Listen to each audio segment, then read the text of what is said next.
Hello viewers, I'm your host Adil Farooq Raja.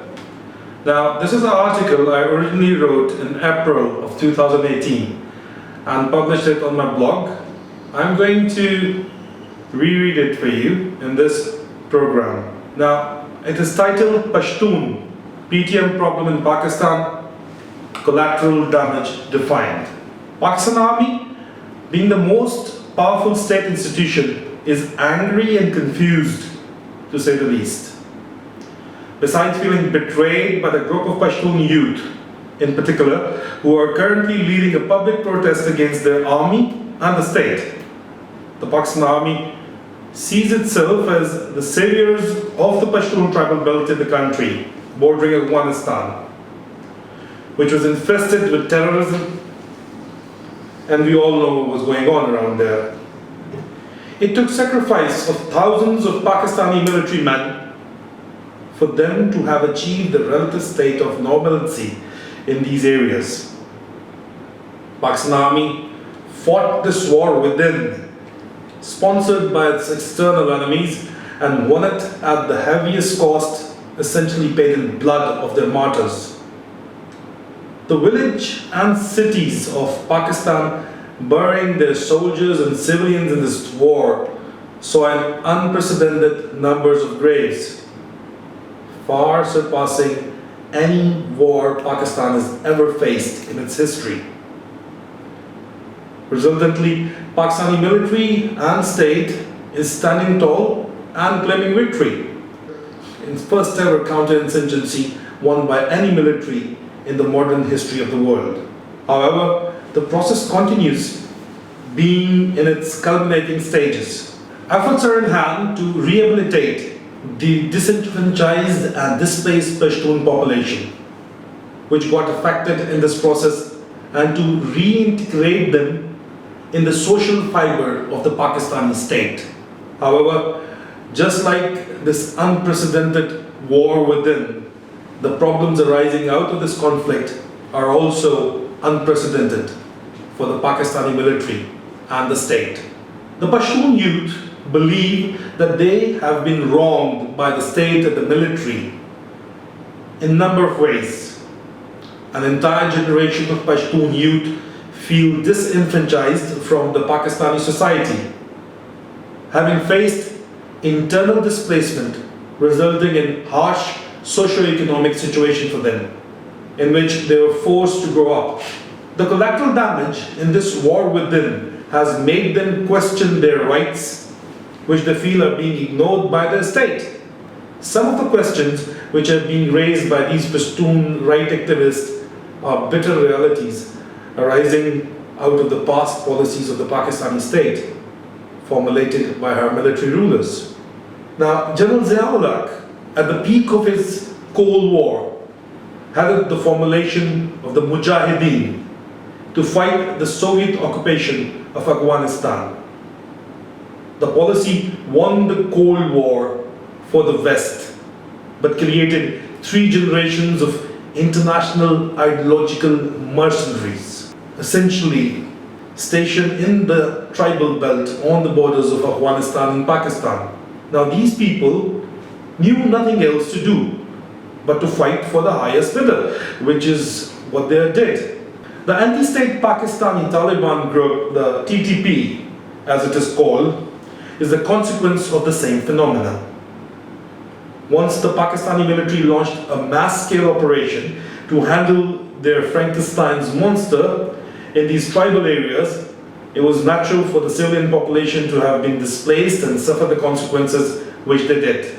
Under these circumstances, about a decade earlier, at the launch of Pakistani military full-scale counter-insurgency operations, as things stood, you would often find that if a family had 3 sons, one would be fighting for the Pakistani military in this area, the second son would be working for the state's paramilitary, and the third would be in the ranks of the anti-state insurgent militias.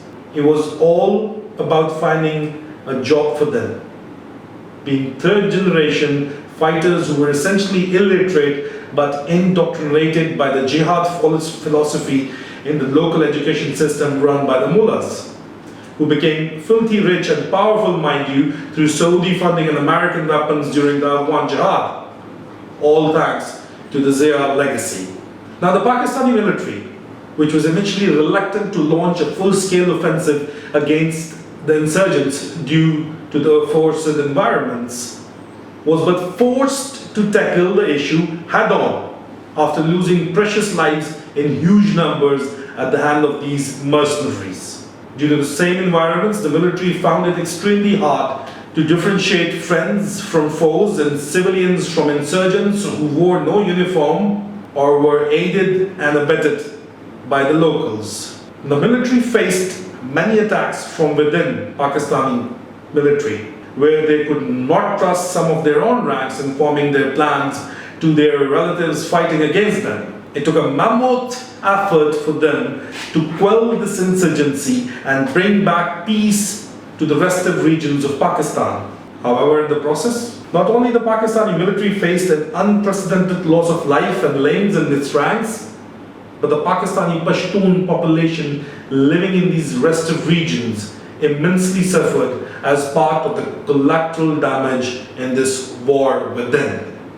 Although the Pakistani state, led by the Pakistan Army, took mega rehabilitation measures in these affected tribal regions of the country, which are now part of the Pakistan, it would take much more than this to address the insecurities which arose out of this crisis within the young Pashtun population. In an era of free speech, the tolerance and the tact of the Pakistani state and its army will be tested by these young Pashtun lads. They feel alienated and oppressed, comparing themselves with the settled part of the country. They are certainly being manipulated by the anti-establishment forces within Pakistan and anti-Pakistani state foreign forces. But this is the nature of any social discord in the internet age, which is exploited by one's enemies in the Infowar era. The Pashtun youth are suffering from an identity crisis, which occurred due to the collateral damage arising out of policies and actions of the Pakistani state. These policies were adopted under the leadership of the Pakistani military rulers. The Pakistani military thus needs to raise their patience and positively engage with these disenfranchised youth of the Pashtun ethnicity, standing behind the constitutional amendment to bring these tribal agencies under the jurisdiction of the Pakistani mainstream judicial system is such step in the right direction by the Pakistan Army. Having said that, the Pakistani establishment still needs to do much more in this sphere. Labeling and dismissing these angry Pashtun lads as instigators making trouble won't work. All their legitimate demands must be met, may be at the cost of giving up pawns like Rao Anwar and others like him. The policies and narratives have to be evaluated by the Pakistani establishment and revised towards post-war era tenure from what it is right now, war era doctrines. If the Pakistani state needs to avoid further damage to the federation from these rebels who are protesting out on the streets, they must be given their rightful political space. Mistakes made by the state must be acknowledged and compensated for.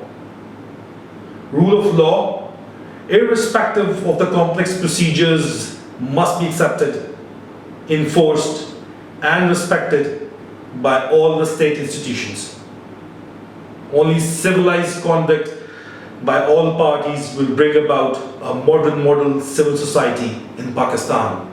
Alright, please do like and subscribe this video. Leave your comments so that we know what you're thinking about. Again, kindly subscribe to our YouTube channel.